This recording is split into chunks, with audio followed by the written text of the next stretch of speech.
Definitely, no, it will affect us not militarily but economically.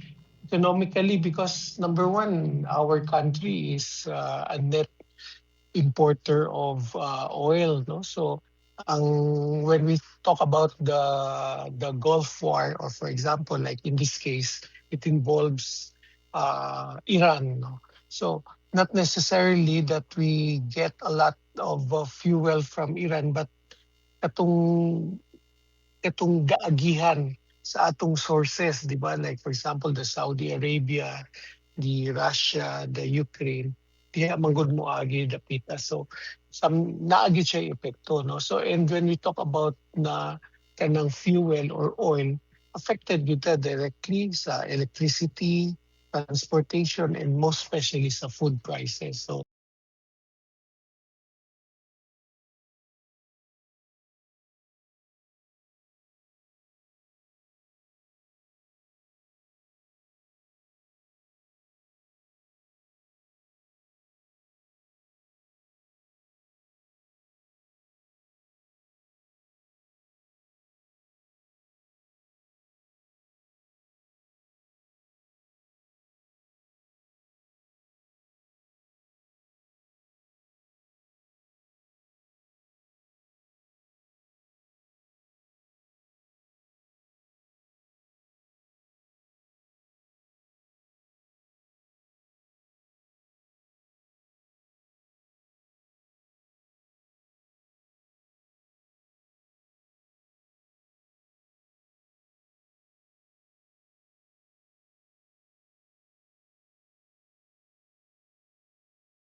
dito sa area. So maglisod na gyud ta, except siguro we will just rely on kanang gitawag nato na magtipid ka karon, no. So on our own, iya-iya ta magtipid gyud ta how we will conserve energy para dili mahurot ang atong pondo sa fuel.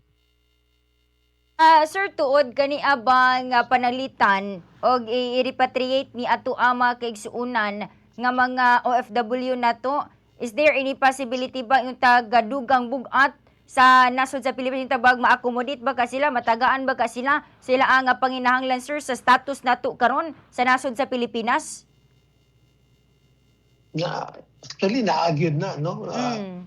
Kung ang ato manggod, we are a rich country pretending to be poor. Nakita nato, no, na kung asa lang gaadto ang atong kwarta, ang atong resources to a few number of families here in the Philippines, no, mga oligarchs nato, no. So ang ato is daghan man gud ta, like say even if you just look around sa Bukidnon for example, daghan man kayong areas where people can thrive, no, people can survive kay daghan pag natural resources, except lang limited man gud ang gahawid sa mga resources sa atong country, no. So kung magingon ka kaya siya, depende na lang na kung unsaon sa atong mga sapian nga they will really help our country. But if we rely totally sa government, maglisod gyud ta because mao na ni ang situation nga we keep on talking about na dako na kayo ang atong external and internal debt. Wala na gyud tay buffer, no, like worst scenario for example kini mangutang ta mangayo ta ginabang para ma-sustain nato, for example kung naay muuli nga big number of OFWs, we cannot expect the government to provide them jobs. Definitely, the reason they went outside, no, kay wala man gyud insakto nga trabaho diri, pareho ang hago diri og sa gawas, pero ang compensation dako kayo ang difference, no. That's why they go out. So kung muuli na sila diri, appeal ni sila sa mga existing, mag-compete sila existing na mga jobs, maglisod gid tong mga dili kayo skilled, no, but generally